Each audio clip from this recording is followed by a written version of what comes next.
I think bootstrapping can be done, but it's very hard to bootstrap and invest in the foundation of a company at the same time.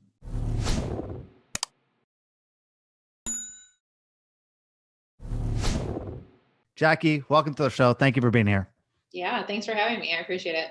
So I would love to hear, just a little more about your story to how you got to where you are now. And have you always been an entrepreneur at heart? I think a lot of people that end up starting companies are the people that say, like, I knew when I was 5 years old when I had my lemonade stand, and I did all that same stuff. But I don't think that translated in my mind to like knowing that I was an entrepreneur, right? So I actually, my kid's dad pushed me out of the nest and like suggested to me that I go and start a company. And at that point, I had honestly really not thought about it. So no, I think it's a natural thing for me, but it's not something that I had to like always planned on doing. So what was your background? How'd you get started in this journey then? I was managing the marketing department at an $80 million B2B software company when I started Excelity. And we actually, when I started there, we were probably a $30 million company. And so we grew a ton through acquisitions because we were private equity owned while I was in that position. I was also like 25 years old and had absolutely no business being in that role. But I just kind of like figured it out, right? And I think that really set me up for growing this company, because growing a business is a process of figuring it out and then figuring out the next thing. It's like you never actually know what you're doing. If people say they do, I think they're totally full of it. But you've had an entrepreneurial start before that, right? You were selling cookies. You built Yeah, a cookie company. that was How'd that start? that was a side hustle. My kid's dad, my ex-husband, said that he wanted to go and get an MBA. And I was like, okay, like I ended up getting an MBA too. I see value and I see some ways that it's really not valuable anymore. And then he was like, well, I think we should buy these cookie recipes and try to start a business instead. And I was like, I was a little skeptical, but he ended up flying out to like Albany, New York, meeting this woman who she was selling a restaurant that she owned, but she had these recipes that she had developed that she always thought could be a company, but she was never able to turn it into anything.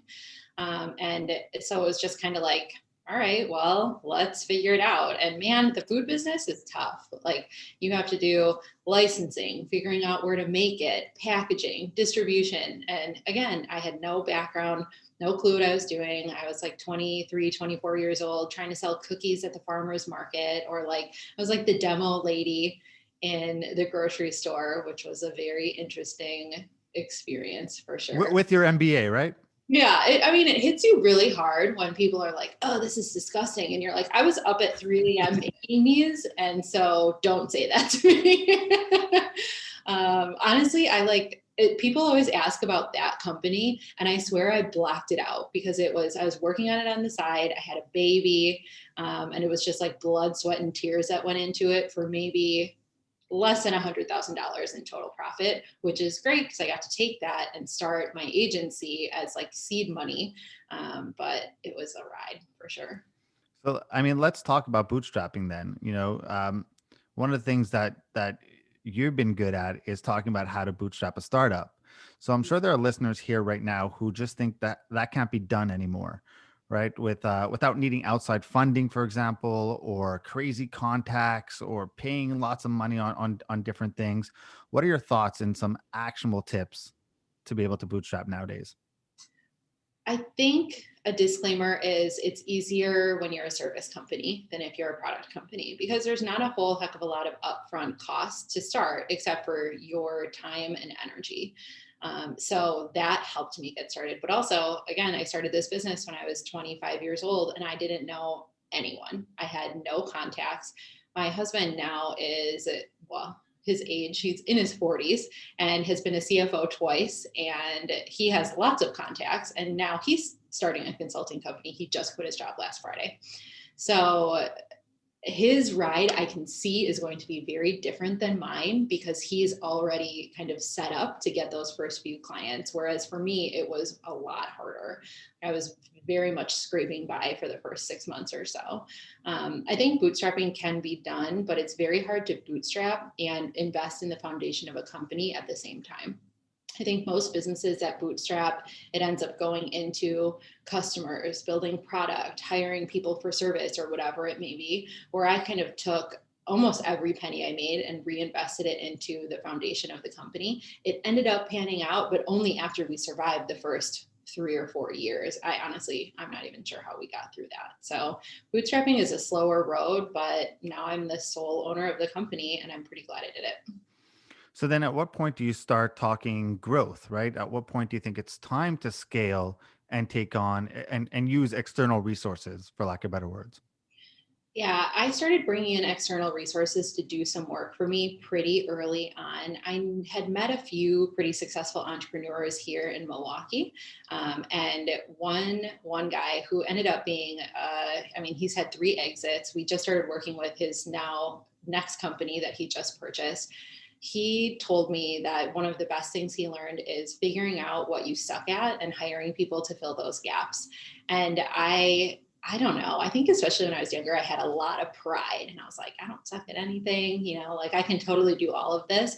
But then it was a factor of looking at all of the things that I was doing in business and understanding what I was really good at and what I needed to outsource. So I started taking those risks pretty early. I think most people wait a little bit longer. I'm glad I did, though, it didn't lead to me making a ton of money in the first few years. It's funny because I would assume the opposite. I would assume we're so inundated with do what you do best, outsource the rest mentality that people come in. And I think there's a big difference, right? When you're running a business between delegating and then abdicating your responsibility, right? Like you could outsource things you don't want to do, but if they break things or you don't understand how your business runs, then you're just being irresponsible with your delegation, right? That's abdicating your responsibility. How do you reconcile the difference? I don't know that most people, when they're starting a business, have the do what you do best and outsource the rest mentality.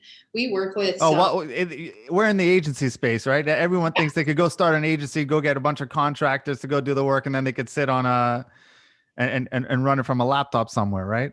Well, the funny thing, it's funny that you say that because agencies are easier to start because you're basing a company on your own skills usually, but they are way harder to grow, harder to scale. The margins often suck until you get your formula figured out, and some companies never do. We're in the process of looking at some potential acquisitions. So I've been digging into the guts of a lot of companies, and most of them have just terrible margins, some of them even in the negatives. It's like, I don't know how can you survive that? And frankly, we were there for a while too. And I forgot your original question. About do what you do best and outsource the rest versus like understand you need I believe as a business owner you do need to understand almost you don't need to do all it well, but you do need to understand the moving parts of your business. Oh, you should. I know what every single person in my company does. And if needed, I could probably jump into many of those roles. Now, do I want to? And we're at a size where it would really never make sense for me to do that. But I think you do have to have an understanding of what everyone's doing because how can you hire a salesperson if you never did the sales? How can you hire a copywriter if you never tested what works? So to me, yeah, you have to have a deep understanding of that stuff. Though I will say, once you start hiring and outsourcing, people will think that you're abdicating your responsibilities no matter what you do. You can be working 60 hours a week and people are like, oh, what does she do all day? Like I've totally come across that. And I'm like, I don't even want to respond to this. Yeah, you're just working. I mean, look, I think people think running the amount of friends that I have that don't run businesses that look at what I do and they're just warped sense of what running a business is like it's crazy. Even just I mean, let's talk about entrepreneurship, for example, right? Just what people think entrepreneurship is, and whatnot. Like they'll see I took a day off to be with my family, right? And they're like, wow, must be great to take a day off and be with your family. Then they don't see me going to bed at night being like, what happened today? Like, Like I was gone for a day. What happened? Did the business break? Where are the fires? What's going on? How did I miss this? How do I not? Like I can never take another day off for the rest of my life. What's going on here? They don't see me staring at the ceiling at night that way, right? So, what's your take on how the entrepreneurial lifestyle is perceived? I mean, people think it's sexy. I think it's like all Instagram's fault because you see all these entrepreneurs on Instagram that are like traveling everywhere and have the nice cars. And you know what? Like, I want nice cars and I want to travel every quarter at least too. But I'm traveling because I bust my ass all the other days that I'm not traveling. And while I am traveling, I work on the plane on the way there, the plane on the way back, all morning before I go and do something. Like, there is no break. So I think it looks really nice from the outside. People keep asking me, like, like, oh, how do you do it all? And a woman that lives down the street from me that owns a business in Milwaukee recently, she put up something on Instagram about how she's just been unmotivated. And I responded and was like, I totally feel you with this pandemic. My kids have been at home for a year, which is crazy. And she was like, that's funny because I look at you every day and think, well, Jackie's probably still motivated. And I'm like, no, we're all going through this and we're all busting our butts. So it's a weird perception thing, I think.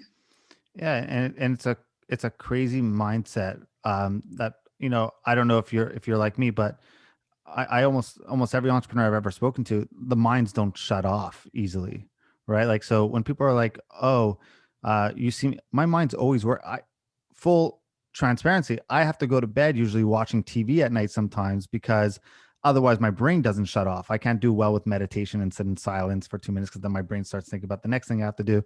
But like it's hardwired to shut off. And sometimes I look at people and I agree with you. I do think it's been labeled as sexy.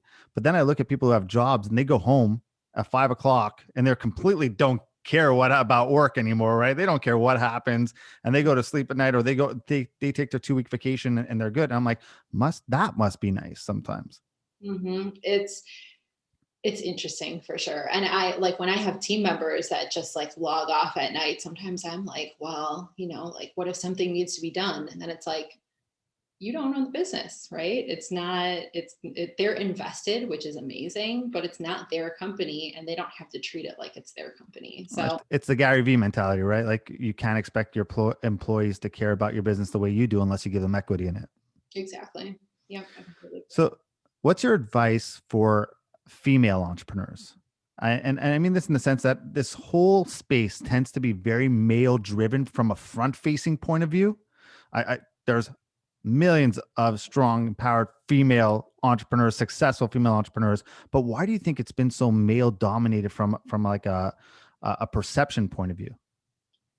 I mean, when you look at the numbers, most industries are male dominated. We work with software companies. Almost none of our clients are women. And that's unfortunate. On the flip side, 80% of my leadership team is women. And I think we have two men on our team right now. So mostly women. So it's completely a different ballgame. I think that there's still, I mean, it's a lot of things. And What was it? Sorry to interrupt. Was that a conscious choice by you to be like fully female driven?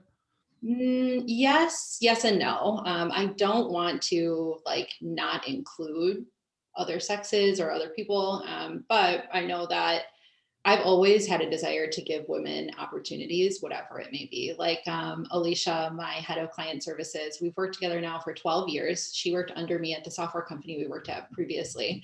And I have done everything I can do to empower her. I taught her how to negotiate her salary when we were both in corporate. And now she comes and negotiates with me all the time. And then it's like, oh, you taught me how to do that. So you got to give me a raise. And I'm like, respect, like good job for asking, because women often are not taught to voice what they need, ask for what they want. I mean, a lot of women are taught to kind of like be martyrs and give to others instead of giving to themselves. And that's a mentality that I want to, like teach women to just not to walk away from, because I think it's a part of like being a female and being feminine, but to grab some of those other opportunities when they appear as well.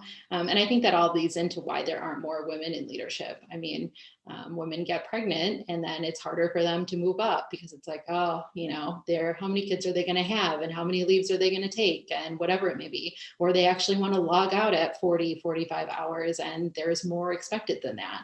I mean, there are so many reasons, but I would love to see that change. But you're very front facing, right? So you put out a lot of content. You're very out there. What advice do you have for females who are afraid to put themselves out there, right? Because I don't know if they're not doing it out of fear, or just there's so many men with their, with their rah straight to there, where they feel like, I can't compete to that level. But what do you think it is, and what's your advice for women to be more vocal?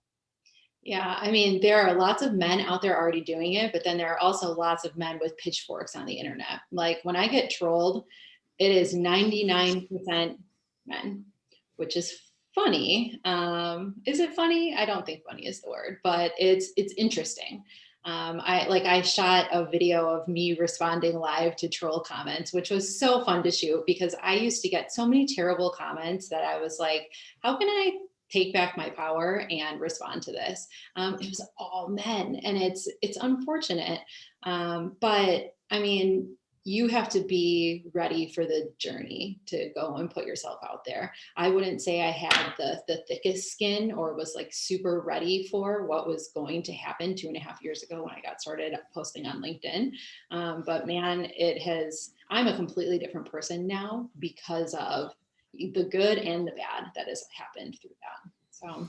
So now throw into the mix, you're a mom. So my question isn't how do you handle or balance that? Because in all honesty, I wouldn't ask a dad that question, and I'm a dad. I would never ask a dad that same question. So even though I'm a dad of two and it's tough, but more, how has that changed you when it comes to business? Mm-hmm. I am a lot softer than I used to be, I think, because of the kids, which is good. I have a lot of male energy. I always have. I've always said exactly what I want. I will fight for what I want. I believe I'm going to get what I want all the time since like the day I was born. I've always been like that. And I think that came off as more, I always thought I was being assertive, but it came off as more aggressive earlier in my career. And there's a whole different conversation about how women are perceived and why we're labeled that I'm not going to get into. But it's just made me, especially two of my two girls are both adopted from foster care. And going through that process has allowed me to really see what it's like to stand in other people's shoes, understand how people get into these situations and the lives that they lived and the way that their parents were or their bio parents were raised. It's just given me this level of compassion that I never had before. Now I get to like put that hat on whenever there's something going on with a team member who is not showing up, or whatever it may be. And it's not like you have to show up every day and perform. It's like, hey, is something going on? Can we help you with something? Because that's really what people need. So it's been good. It's definitely made me a different person. I definitely became softer. Yeah. Yeah, for sure. So I completely relate. What about when it comes to, I mean, productivity, right? So I think that's something I would love to hear, how you stay so productive, and your tips to increase productivity, because it's something I think every entrepreneur battles with. Have always been a productivity nerd. Even when I started this business, I tried doing some like alternate sleep cycles were popular at that time, where people were trying to like sleep at different times or see if you could reduce the amount of sleep you get by doing X, Y, Z. I tested a few of them and blogged about it, and it was terrible. But I've always been into like not only hacking your time, but hacking your mind and body to figure out how you can show up the best every day. So the thing that's led, actually, this Whoop tracker has led to a lot more productivity for me. Because, yep. See, I sometimes I take mine off for stuff like this, and then I'm like, but then it's not going to track my hour talking on the So podcast. I moved from the Whoop to the Aura Ring, because Okay. I just wanted to see sleep. But now, like, yeah, I can't sleep with my wedding ring, and I can't sleep with the Aura Ring anymore. So now it's like all a mess. So yeah. It took me a while to get used to sleeping with this thing on, Yeah. but man, the things it tells you about your performance, about how much sleep you're getting. Like previously, I was putting myself in bed for about 7 hours a night, and that meant I was getting about 6 to 6.5 hours of sleep. Like it's maybe common sense, but I didn't understand that I was up that much. Now that I'm getting more sleep, I'm showing up better, I'm performing better. I also have, during COVID especially, completely redone the way that I manage my day. Have you heard of Andy Frisella's Power List? I've come across it. Okay. I know his power 75 or 7 or whatever that one is, that for that workout. That's insane. I did that You last year. did it? Oh man, I watch people who post on like day 2, I would be posting it, and then day 3 you would never hear from me again. Yeah, I didn't post a ton while I was doing it because well, one, I didn't want to like annoy people with like everyday workout posts or whatever. But I was worried that I wasn't going to be able to follow all the way through with it, but I stuck out the full 75 days, Amazing. which I feel like it was only possible because I was sitting in a pandemic, sitting at home. I had more time. And frankly, like we were having wine every night at the beginning of the pandemic. And I was like, this needs to stop and I need to change these habits. So 75 hard is awesome. But the same guy that developed that has something that he calls a power list. It's a very simple concept where you put only 5 things on your to-do list every day. And so for me, that includes my morning journaling and planning. It includes my workout, and it includes only 3 things that I'm doing that day for work. Because we all sit in meetings half the day, we have to clear out our emails, do other things like that.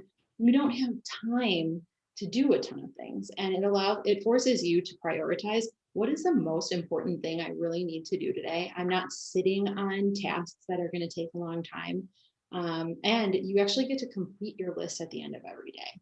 I think one of the worst things people do is they put their giant to-do list, and at the end of every day, you got to push it all to the next day. And even if you got a lot done, you still feel like shit about it because you have 13 things left on your list. So that's been really helpful just for me mentally. Love it. Uh, I'd be doing this audience a disservice if we didn't talk LinkedIn for a bit, because you are like the queen of LinkedIn. Thank you. You may have one of the best LinkedIn games I've ever seen. Uh, Credit to Marcus for really showing me how good you actually are. So let's get a bit tactical, if you don't mind. What are the golden rules for growing your presence on LinkedIn? I think that a lot of people think that they can show up and start posting and get an audience. And that's just straight up not true at all. Posting and having good content is only a small portion of the formula that creates a really engaged audience. And going out and making actual friends with people, commenting on their content, leaving long, thoughtful comments on other people's content is huge. The only friends I've actually made during this pandemic have been on LinkedIn, which is weird because you never walked onto LinkedIn and say like, I'm going to make some new business friends today, but I have, and it's been really cool because I went in with a genuine interest in meeting new people, especially since I couldn't be out networking while I'm sitting at my home for the last year. So that's a big piece of it. And then I curate my network pretty intentionally on the back end. So my content is, I mean, I don't want to call it general because that kind of seems negative, but it is more about the things we're talking about, the mindset and how you have to treat your body and everything that goes into growing a company day to day versus about what my company does. That's very intentional because I want to relate to other founders on the level of like, hey, we're both doing this at the same time. What are you learning? Here's what I'm learning. Here's where I've tried. Here's where I've failed. But on the back end, I'm going and connecting with all of those target buyers that we have for Excelity. So we work in a handful of different industries and sell to B2B software companies. So the top 50 companies we want to work with in InsurTech, we've identified those companies. We've identified who we think the buyers are, and we're going out and connecting with them, not to sell them anything, just to get them in our network so that they can start seeing our content and we can start getting to know each other. So that has been huge. So what are the do nots, like the do not do's for LinkedIn? I feel like everyone says this, but selling people the moment you connect with them on LinkedIn is the the worst. When people do that to me, I just go and remove them right away now, because it's like, this again. And it's so hard to get through all the valuable messages when your inbox is full of sales pitches, and those pretty much never work. So that's a big no-no. I think a lot of people put a lot of time into their content, and then they don't even go back and respond to people that are commenting on it. Like, to me, why waste time putting together content then? If you're not going to respond and start a conversation there, it's not going to go anywhere. So those are probably two big things. Like, if you're going to try to build a personal brand, you have to put time into it. It's not like a 30-minute a day go and post. It's like a few hours a day kind of thing. See, I love the people who get into my inbox and the first time either they want to give me financial advice. I'm like, yes, I always take financial advice from strangers that just reach out to me and give my money and my business to those people. Or it's, hey, we're a marketing agency and we want to know if we could help you. And I'm like, do you read what I do? Like, I'm your competition. You want to what are you offering me? And like, oh, do you need help with marketing? I'm like, I hope not. That's what I do for a living. Right. Exactly. If I say yes to you, we have big problems. What about when it comes to like lead generation? How do you do that in a non-spammy way? I would say, so the strategy of adding all of our target buyers on the back end, and then we go out and interact with them. And when I say we actually have a LinkedIn challenge going on my team right now for them to work on building their personal brands too. So they're all kind of helping and contributing to this LinkedIn engine that we have going on. Once we have gotten, we try to drive people to our website to get them to convert, which is good. Once they have actually converted, then our sales team takes over, and they are a lot less, they're a lot more forward than I am, I guess you could say. We're there, they're calling, emailing, texting. Our head of sales recently started texting people selfie videos, which I'm like, kind of creepy, but it's been working. So good for you. That's awesome. I think he has a really great personality. So when people can see him talking and, kind of get to know him via video, it works really well for him. So that's one thing that we're doing. I don't do any selling on LinkedIn at all. I want people to follow my content for a while and then come to me and tell me, hey, I own a SaaS company, or I'm launching a new product. We'd love to evaluate you. And it's taken us really far.